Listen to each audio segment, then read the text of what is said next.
Hello बच्चों, let's see this question. The question says that the pair of equations x plus 2y plus 5 equals to 0 and minus 3x minus 6y plus 1 equals to 0 है।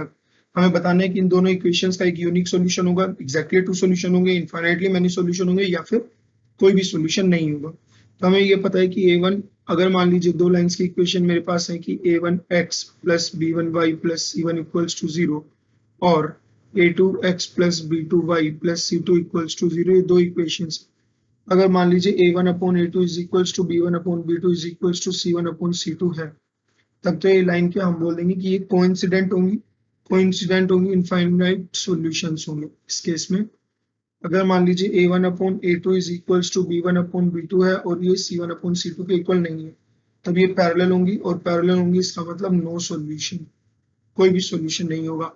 और अगर a1 upon a2 ही हमारा b1 upon b2 के equal नहीं हुआ तो इसका मतलब इस केस में ये इंटरसेक्टिंग लाइन बनेगी, इसका मतलब एक यूनिक सॉल्यूशन मिलेगा, एक यूनिक सॉल्यूशन।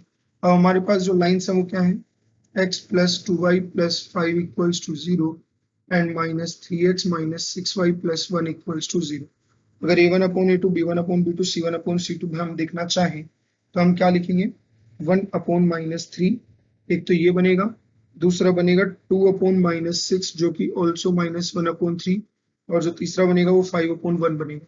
तो हम यहाँ से देखेंगे minus 1 upon 3 is equals to minus 1 upon 3 is not equals to 5 upon 1। मतलब कोफिशिएंट ऑफ एक्स और कोफिशिएंट ऑफ वाई के रेशियो तो सेम है लेकिन कांस्टेंट का रेशियो सेम नहीं है।